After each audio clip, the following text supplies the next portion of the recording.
नाम शाहाना है और मैं हिंदुस्तान की रहने वाली हूँ।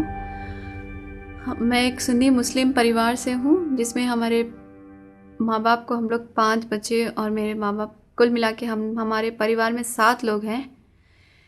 इसके बाद जब मैंने ग्रेजुएशन में फ़र्स्ट ईयर में जब एडमिशन लिया, तब वहाँ मुझे एक मेरी दोस्त थी जो मसीही थी। उस दोस्त के ज़रिए मुझे हमेशा हम दोनों के बीच में तकरार और बहस हुआ करती थी, क्योंकि वो जब भी मेरे पास आती थी तो मसीह का पैगाम लेकर आती थी। क्योंकि हमको बचपन से ही सिखाया गया था कि क्रिश्चियन से या मसीही लोगों से बात नहीं करना, क्योंकि वो सब गलत हैं, उनके साथ बातचीत करना भी हमको कुफ्र के बराबर है। बचपन से ही हमारे दिमागों में ये बात बिठा दी गई थी कि ना क्रिश्चियन से दोस्ती करनी है, ना हिंदू से दोस्ती करनी है, बल्कि जो मुस्लिम हैं मुस्लिम के दरमियान में ही रहना है और सारे इस्लाम के रूल्स फॉलो करना है। तो मैंने उसे एक दिन कह दिया कि अगर तुमको मसीह के बारे में कुछ बताना है, बेहतर है कि तुम मुझसे ना बात करो, क्योंकि मैं नहीं चाहती कि तुमसे दोस्ती करूं और तुमसे कुछ बातें सुनो। इस तरह मैं मसीह में भी अपने इस्लाम में भी बहुत पाबंद थी। नमाज 5 वक्त की नमाज़ करना, सुबह सुबह सवेरे उठकर 4 बजे 4:30 बजे उठकर तहज्जुद की नमाज़ करना और अपने परिवार के लिए दुआ करना और रमज़ान के रोज़े रहना। हर चीज़ में मैं अपनी माँ बाप की बात सुनना, हर चीज़ में मैं पाबंदी थी और अपनी ज़िम्मेदारी से अपनी इस्लाम की जो जो तालीम दी गई थी उन तालीम पर पूरा रहती थी और उन हर तालीम को पूरी तरह से मैं अदा करती थी। लेकिन कई बार मेरे परिवार में ऐसा होता था कि कई दुख दर्द आते थे जिसके लिए मैं दुआ करती तो कभी हमारी दुआ कबूल नहीं होती थी। सालों से इतने बार इस्लाम में रहकर दुआ करने के बाद भी हमारी दुआओं की जवाब नहीं दी गई। मेरे मन में हमेशा ये ख्याल आता था कि क्यों ऐसा है और क्यों अरबी में ही पढ़ने के लिए कहा गया। जो इतने सारे पैगंबर आए उनको कहा गया कि लास्ट मोहम्मद ही हैं, क्यों ऐसा कहा गया। मुझे हमेशा ये सवाल मेरे अंदर उठा करते थे और मैं हमेशा ये जानती थी, ये सुनते आती थी कि कुरान में लिखा हुआ है कि अगर तुम्हें कोई शक है तो तुम पहले जाके अहले किताब वालों से पूछो। अहले किताब यानी मसीही लोगों से जाके पूछो। फिर ग्रेजुएशन का 3rd ईयर जब आया, तब मेरी सहेली मेरे पास आई और उसने फिर से मुझसे दोस्ती का हाथ बढ़ाने के लिए कहा। तब मैंने उसे कह दिया कि देखो, मैं तुमसे दोस्ती तो करेंगे, लेकिन मुझे मसीह का पैगाम या मसीहत के बारे में बताने की प्लीज़ कुछ भी कोशिश मत करना। तो इस बुनियाद पर हमारी दोस्ती आगे बढ़ी और हमने ग्रेजुएशन पास किया। उसके बाद फिर मुझे मक्का जाने का मौका मिला, क्योंकि मेरे मामा लोग उधर हुआ करते थे। तो उस तरह मैंने उम्रा किया। लेकिन उम्रा जाने के बाद मैंने काबा के कपड़े को पकड़कर बहुत रोई कि वहाँ ये दुआ की कि अगर खुदा तो सच में है तो मुझे दिखाई दे। जब मैं उम्रा करके मक्के से जब हिंदुस्तान को वापस आई, बस थोड़े ही दिन, 1 हफ़्ता नहीं गुजरा होगा कि फिर से मुझे मन में आ रहा था कि मैं उस दोस्त से मिलूं। तो मैंने झट से उसका नंबर अपनी डायरी में देखना शुरू कर दिया और फिर मैंने उसे फ़ोन किया और उसे मिलने की चाहत इकरार की। तब वो मुझे मिली और मिलकर उससे हम बातचीत किए। तब वो मसीहत के बारे में कुछ बातचीत नहीं की, जैसे हमने ऐसे ही नॉर्मली बात की। तब मैंने उससे कहा कि कैसी हो, क्या है। तब उसने एक सवाल किया कि मैं तुमसे एक सवाल करना चाहती हूँ, क्यों तुम्हारे इस्लाम में एक आदमी को 4 शादी करने के लिए इजाज़त दी गई। तब मैंने कहा कि इस बात से तो मुझे भी तकलीफ़ होती है कि अल्लाह ताला ने क्यों एक आदमी को 4 बीवी रखने की इजाज़त दी है, लेकिन हम कुछ नहीं कर सकते क्योंकि ये अल्लाह का हुक्म है, हमें उसे मानना ही पड़ता है।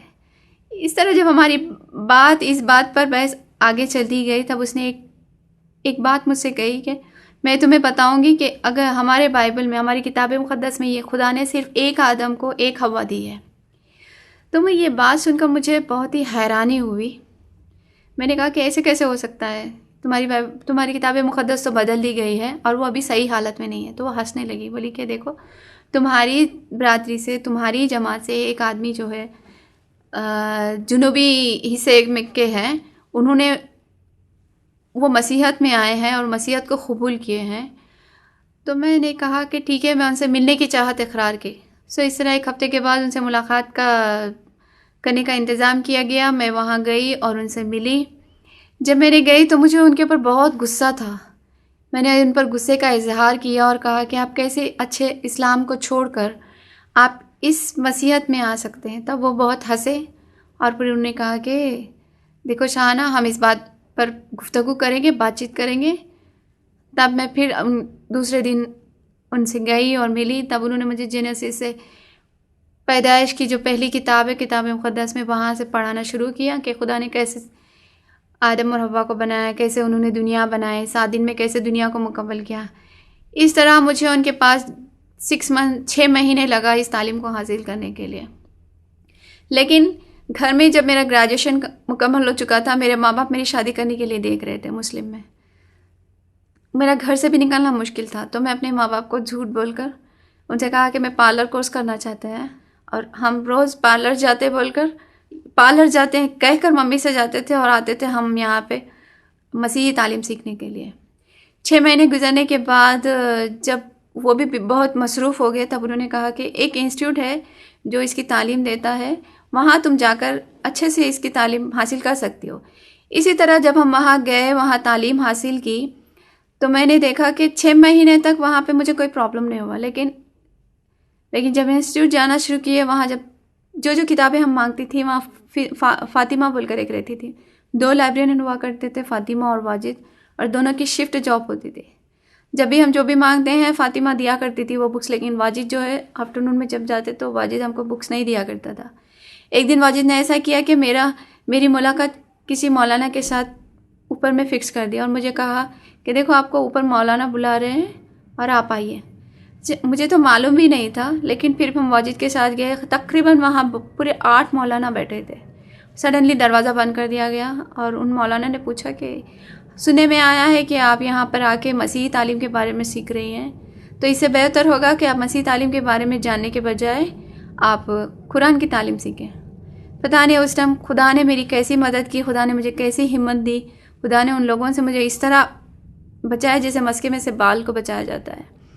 तब मैंने एक ही सवाल किया। मैंने कहा कि देखिए, मैं तो इस्लाम से, सुन्नी मुस्लिम परिवार से आई हूँ, मुझे कुरान के बारे में अच्छी तरह मालूम है। अगर आप मुझे मसीहत के बारे में या किताब मुक़द्दस के बारे में कुछ बताना चाहते हैं तो बताइए।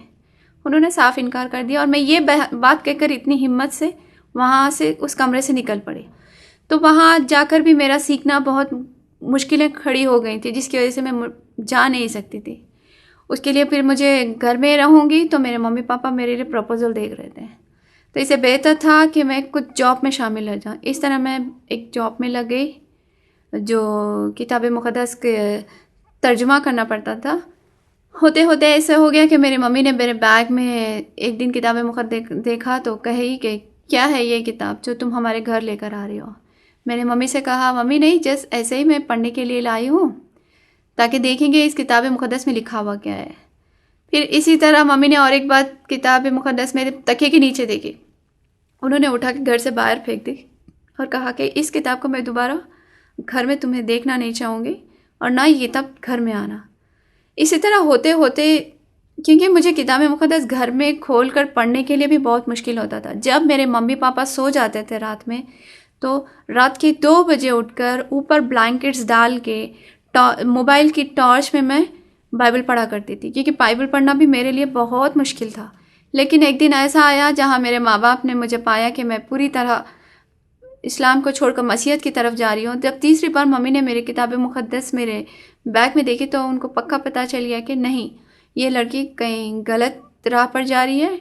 इस तरह उन्होंने क्या किया, उनके भाई से बात करके और मेरे पापा से बात करके, जब मैं 21-22 साल की थी, तब मुझे एक 45 साल के आदमी से, जो पहले से ही तलाक़शुदा था और जिसका 5 साल का बेटा था, उससे शादी फ़िक्स कर दी गई थी। वो भी इसलिए गुस्से में इतना जल्दी फ़िक्स कर दी गई थी क्योंकि मैं इस्लाम को छोड़ मसीहत की तरफ जा रही थी। और ना जब लड़के वाले के माँ बाप मुझे देखने आए तो ना उस लड़के की तस्वीर मुझे बताई गई और ना मुझे उसके बारे में कुछ कहा गया। मुझे लॉकअप में बंद किया गया, खाना नहीं दिया गया। तो उस वक्त जो मेरा छोटा भाई था, उसने मेरी मदद की। खुदा ने किसी तरह उसके दिल में मदद डाली और कहा कि दीदी, आप जिधर जाना चाहते हैं, जिस खुदा को आप मान रहे हैं, इस घर से भाग जाओ। मैं नहीं चाहता कि आप इस आदमी से शादी करो। तो बस शादी के 1 दिन पहले मैं उस घर से भाग निकली थी। मैंने एक लेटर लिखा और लेटर लिखा कि मम्मी पापा आप मुझे माफ़ कीजिए क्योंकि मैंने मसीहत पर ईमान लाया है और यहाँ से मुझे ढूंढने की कोशिश मत कीजिए क्योंकि मैं एक मसीही आदमी से शादी करूँगी और मैं आपके घर से कुछ लेकर नहीं भाग रही हूँ बल्कि मसीह के लिए यहाँ से घर छोड़कर जा रही हूँ।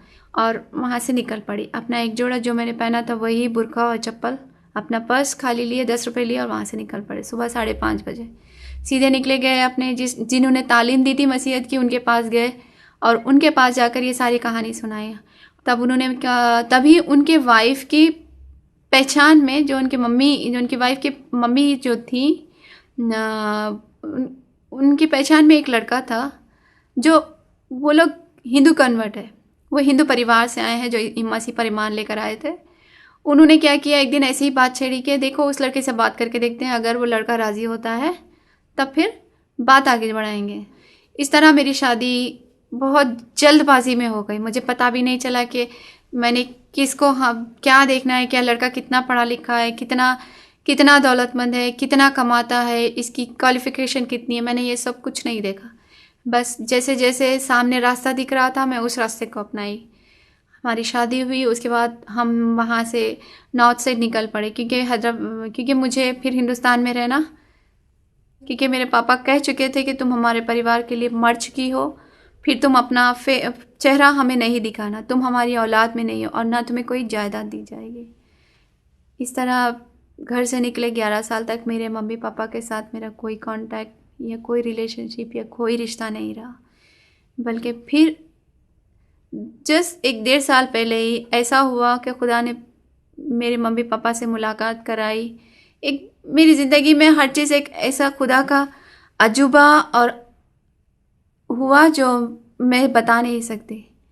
मैंने उस अजूबे को और उस मोजिज़ात को देखे हैं जो खुदा ने मेरी ज़िंदगी में किए।